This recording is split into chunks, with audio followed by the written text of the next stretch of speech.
प्रिय दर्शकों, आपके सामने मैं एक छोटी सी कहानी लेकर उपस्थित हुआ हूँ। वो शायद आपके जीवन में भी जो है बहुत कुछ लेकर आएगी। उसकी और समाज में प्रचलित जो है, जो आज के कुछ समय पहले प्रथाएं प्रचलित थी, वो आज समाज बहुत कुछ बदल चुका है, लेकिन शायद वो भावनाएं आज भी नहीं बदली। उन्हीं भावनाओं पर जो है एक छोटी सी कहानी है, हास्य व्यंग से भरी हुई है। आपको जो है जीवन के कुछ अनुभव भी देगी। साथियों, एक नगर में जो है एक ब्राह्मण रहता था। ब्राह्मण बहुत ही सरल स्वभाव का था। ब्राह्मण देवता जो है अपना नित्य कर्म करके अपना भगवान की उपासना करते थे, और जो उनका पैतृक कार्य था कि जो है शिक्षा देना और भिक्षा लेना, जिससे उनका जीवन यापन होता था। इसके सिवा उनके पास जो है कोई दूसरा कार्य नहीं था।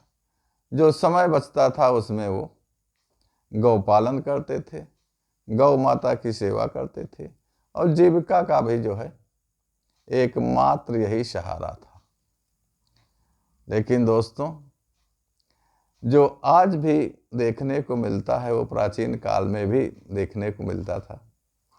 लेकिन जितने सरल वो ब्राह्मण देव थे, उतने ही हठी उनकी पत्नी थी।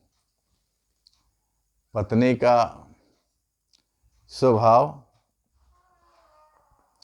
पतिदेव से कुछ अलग ही था। यह ब्राह्मण देवता जो कुछ कहते थे तो अपने स्वभाव के अनुरूप उसे वो विपरीत दिशा में ही चलती थी। तो इसलिए दोनों में जीवन यापन में जो है मधुरता थोड़ा कम थी, लेकिन ब्राह्मण देवता बहुत सरल थे। तो इसलिए जो है काम तो चलता था। एक दिन जो है ब्राह्मण देवता बहुत परेशान होकर के तो गौ सेवा के लिए गए थे जंगल में।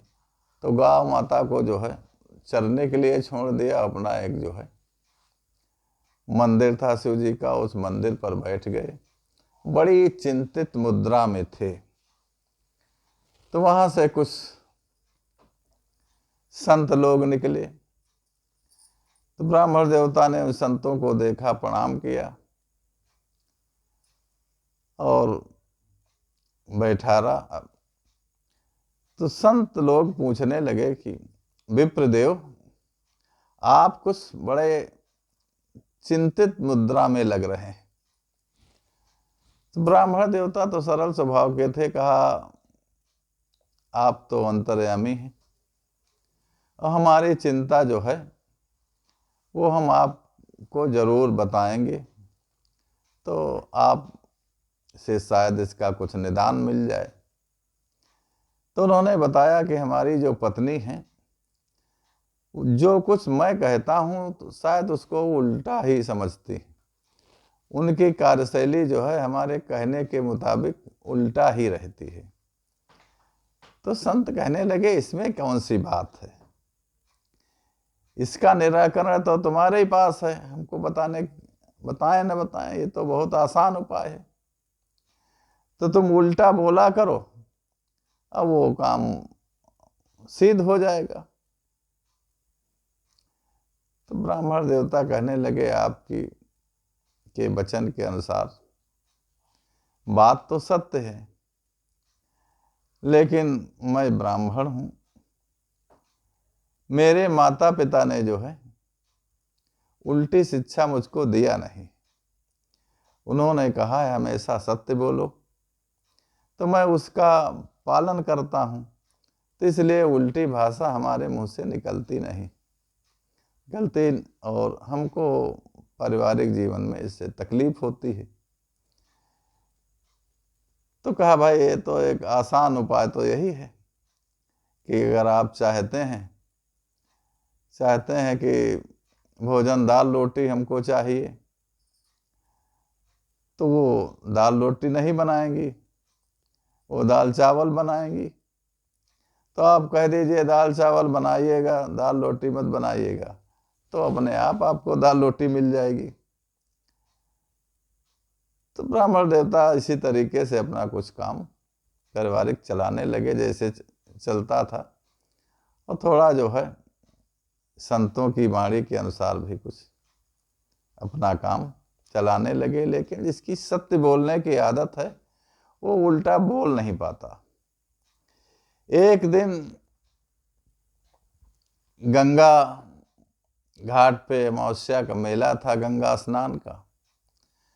आज का जमाना तो था नहीं, 100-200 साल पहले तो स्नान करने के लिए पैदल यात्रा ही लोग करते थे। किसी के पास कोई साधन है, घोड़ा, हाथी, बैलगाड़ी, तो वो साधन से जाता था। लेकिन ज़्यादातर जो है सामान्य आदमी के लिए पैदल यात्रा ही थी। तो गांव वाले कुछ लोग जो है गंगा स्नान के लिए तैयार हुई। तो ब्राह्मणी जो थी उनको इसकी जानकारी हुई, तो उन्होंने विप्रदेव से कहा, पति से अपने कहा, पंडित जी हम भी जो है गंगा स्नान के लिए चलेंगे। तो कहा काम तो ठीक है, गंगा स्नान चलना चाहिए, लेकिन हमारे पीछे जो है एक गौ माता है, तो वो वहाँ पर 10-15 कोस जाने के लिए समय लगेगा जाने आने में, तो इनको कौन चारा पानी देगा। तो इनकी तो हालत खराब हो जाएगी, इनको कोई चारा पानी देने वाला तो है नहीं, इनकी सेवा कौन करेगा। तो इनको भी साथ में लिए चलें। तो दोनों लोग तैयार हो गए और गाय को लेकर ग्रामीणों के साथ चलने लगे।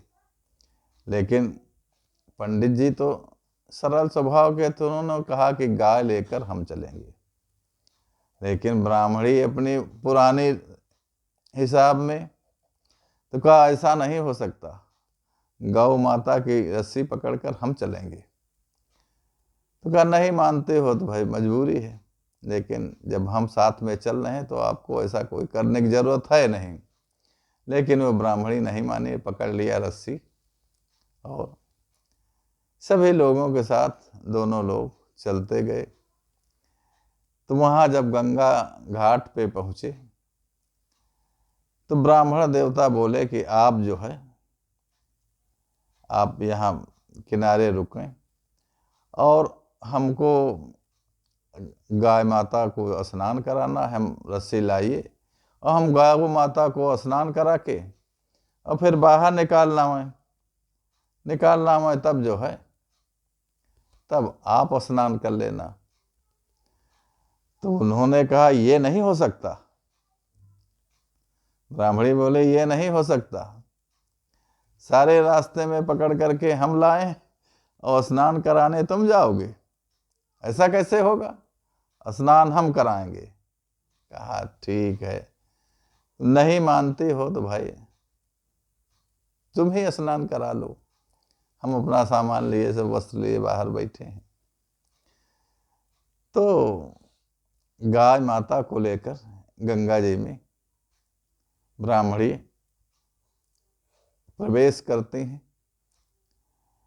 तो पंडित जी कहते हैं भाई ज्यादा गहरे में मत जाना, अरे बस किनारे से स्नान कर लो, गहरे में मत जाना।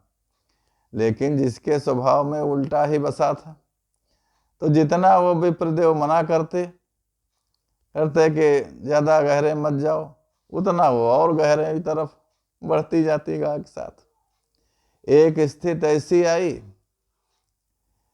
कि वो वहां पर जल ज्यादा था और गाय भी तैरने लगी और वो पंडिताइन भी जो है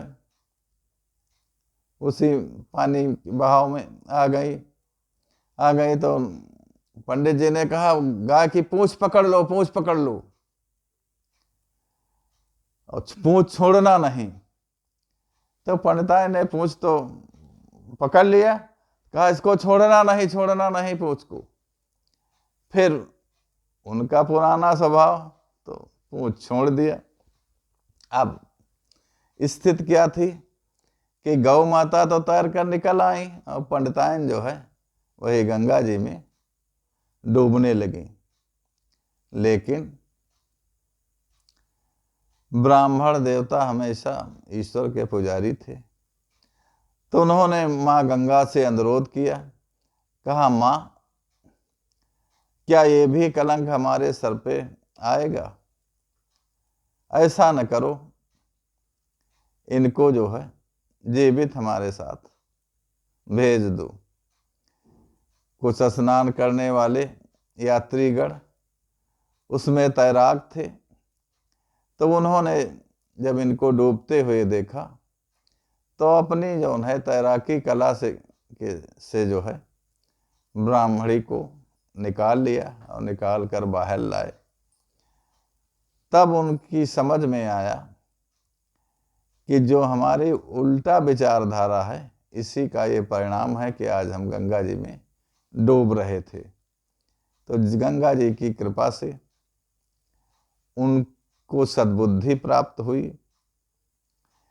तो साथियों, आज भी समाज में पढ़ाई लिखाई तो बहुत हो गई, आधुनिकता भी बहुत हो गई, लेकिन आधुनिकता के साथ हठबाजी तो कुछ परिवारों से जो है नहीं गई, वो पुरानी परंपरा आज भी है। तो हठबाजी नहीं करना चाहिए, आपस में सामंजस्य और प्रेम से रहना चाहिए, दोनों के आचार विचार को समझना चाहिए। इसीलिए इस कथा का जो है आपके सामने वर्णन किया गया है। मित्रों, शायद आपको पसंद आए तो आप हमारी इस कहानी को जो है लाइक करें, शेयर करें और सब्सक्राइब करें। मित्रों, आपके एक छोटे से सब्सक्राइब से हमारा मनोबल बढ़ता है, तो इसलिए हमारा अनुरोध है कि आप इतना सब्सक्राइब का सहयोग हमारे साथ अवश्य किया करें।